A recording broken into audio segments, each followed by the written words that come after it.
I hate leg day. Should you skip leg day? We're gonna dive deep into the world of small legs, and we're gonna start right now.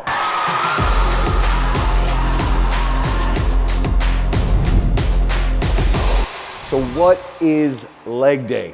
Obviously, it's going to involve all leg-based movements. So when we program a leg day, you're going to be focused on increasing either strength, power output, or even hypertrophy within your legs. And if we're in the realm of sports performance, we're gonna be focusing on impulse-based training, so the amount of force that you can apply in a short period of time. And this is typically gonna be based around back squats, cleans, snatches, lunges, deadlifts, even leg pressing and leg curls. The first step when defining your leg day is to actually identify what are your goals for that specific training day. Do you want size? Do you want to gain strength? Do you want to gain speed? Do you want to improve your mobility or stability? So after you identify the main goals that you want to have, the second key step is to identify how frequently you're going to be training your legs. Ironically, a lot of people program inside of their actual system that they want to do upper body more frequently than they want to do their legs.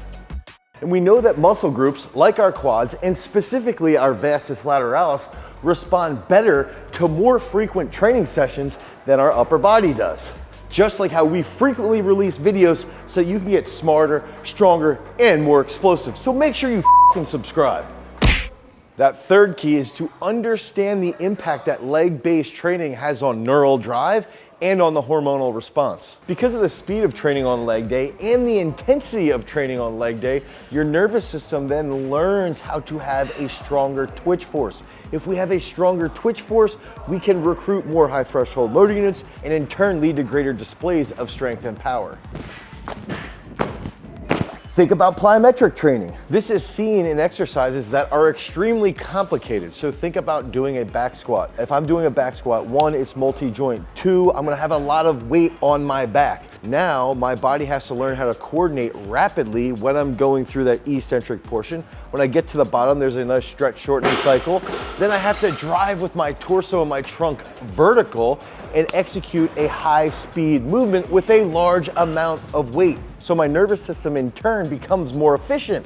And that's where exercises like back squat, front squat, power snatch, full snatch, power clean, behind the neck jerk, all of those exercises might be a leg day exercise, but they can transfer to increasing my overall upper body strength because of the way the nervous system functions. So leg day can also have a big impact on a hormonal response.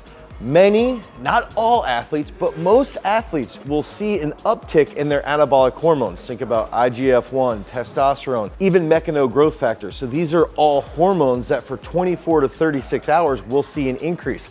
Personally, I see a massive increase in my testosterone after I do a heavy back squat session or a heavy deadlift session in the morning, and then I go get blood work done around noon. So this happens pretty frequently, and if you can take advantage of that window on the next day, on the next 24 hours, that's gonna lead to greater size in other muscular areas as well. And that's why everyone needs to understand that when you're squatting, you're gonna burn more calories. You're gonna use more joints, thus using more muscle groups, and also leading to greater hormonal response. It's also gonna help improve your functionality. If I squat regularly with higher frequency, I can get comfortable and have good stability down in the hole, and that in turn transfers to my everyday life. So we defined leg day and what leg day actually is, and that you need to train your legs more frequently than you actually are. We even went over how leg day can help with your weight loss because there's an excess caloric burn, and that will help with that total daily energy expenditure. So if you want more information, you want deeper dives, make sure that you subscribe to our podcast channel, the Master of the Sport podcast. And if your leg strength sucks, you feel weak, your squat's pathetic, click on the link down in the description and pick up our big squat program to help blow up your squats. Because remember, if you want to be a freak, you've always got to cultivate your power. Peace.